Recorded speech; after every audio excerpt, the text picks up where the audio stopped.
You meet your neighbor. We're doing this a little bit differently today. That we are doing a live video here with Tom Aguilar. Well, maybe not live, but we're doing this. So, Tom, thank you so much for doing this with me today. And I just want to know a little bit about you. So first, give us an idea about how'd you get your start with CDOT? Well, I started back in 1997. It took me like 3 years prior to getting on. That's how long I had to put my application before I was hired out at Gilchrist. I wanted a new career change back then, and it's been great working with the state for 23 years. I mean, it's been really, really good. I've enjoyed my time here. The people are great. I just couldn't ask for a better career and working for the state of Colorado. That's great. Tell us a little bit about you outside of work. What do you like to do outside of work? So, what I like to do outside of work is I have 7 grandkids currently. Penny and I have been married for going on 40 years now in June. Attending all of the grandkids' sport activities and stuff like that, going up to the mountains, fishing with them. Couple of the older grandsons we go hunting and stuff like that together. But it's fun. I mean, we have, like I said, we have five boys and 2 girls right now, and the youngest grandson is probably 6 weeks old, and then we have a new granddaughter coming here in a couple weeks. Oh, So wow. that's going to be exciting. Yeah. Somebody's put up with you for 40 years. Well, look at it the other way too. I have had to put up with her for 40 years too, so it's mutual. Yeah. I don't know about that, but we might see something flying at your head here in a minute through the camera, huh? They already did. They already did. Did you see it going in front of the screen? Tell me some of your favorite things about CDOT, or maybe a favorite memory that's been good for you. Anything that you'd like to share about your time? Well, when I started at Gilchrist in 97, I think it was probably a couple years after I started, we got a call from dispatch. Victor Romero and I did, and there was a cow loose in the city of Milliken. And they said it was by the post office. Well, it wasn't a big cow. It was probably like a 200-pound steer, and it had horns, probably about 6-inch horns and stuff. So Victor and I was going to Milliken. We left the Gilchrist shop and stuff, and we decided we had a rope with us because we didn't know what we were going to have to do with this steer. And we finally got there, and I have known nothing about cattle or anything. We got there, and so we finally caught that steer, and we tied it to the bike rack. Well, once we got it tied to the bike rack and stuff like that, it started choking and it fell down to its knees and stuff. I told Victor, he said, "Hey man, we need to do something different here." Well, finally, the police officer that was there with us, the farmer came and finally got the steer loaded up in a little trailer. But we thought that steer was going to die on us.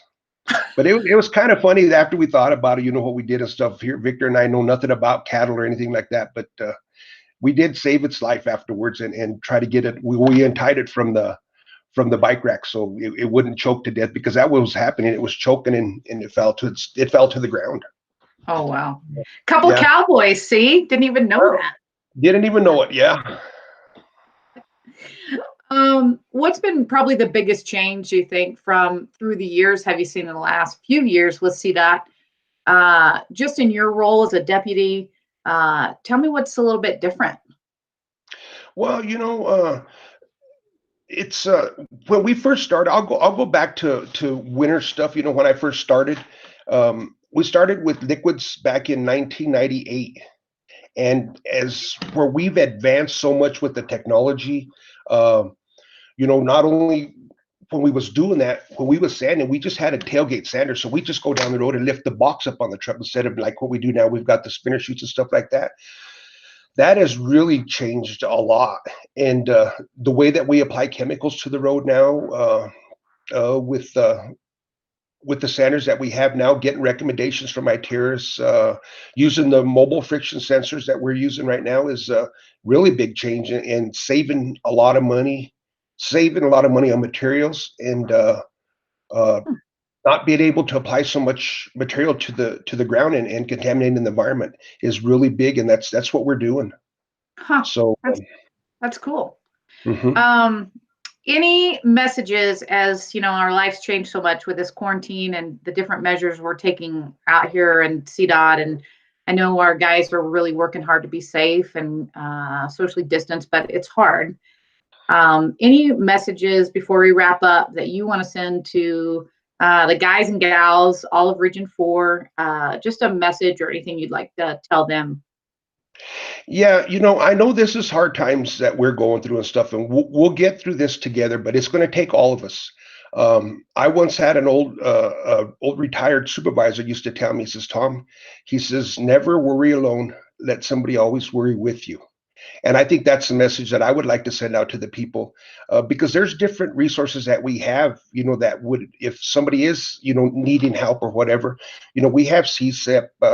People can go and talk to you guys. They can come and talk to us, or just whoever. But just don't worry alone. Let people worry with you, and we'll get through this together.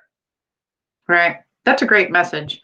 Hmm. So, well, just a message from me to you, Tom. I know through the years, I came into CDOT not knowing anything, not only about working for the state, but nothing about maintenance. So you have always been great that I could ask you some crazy question. Maybe I was trying to look at an accident and see what happened, and you've always been a huge help to me. So thank you so much for not only all you do for the state, for the nation. I know that you're on lots of different committees where you're flying all over the place. Thank you, but thanks for all the individual help that you've given me to understand what maintenance does too. I really appreciate it. Well, thank you. And actually, I'm not flying anymore because they did clip my wings. So we're doing everything virtual. So everything's on the computer like we're doing now. So, but I do have one last message for the people. Just stay safe out there, and do the right thing, and we'll get through this together. Thank you for what you do, and have a great week. Thank you. You're welcome. All right.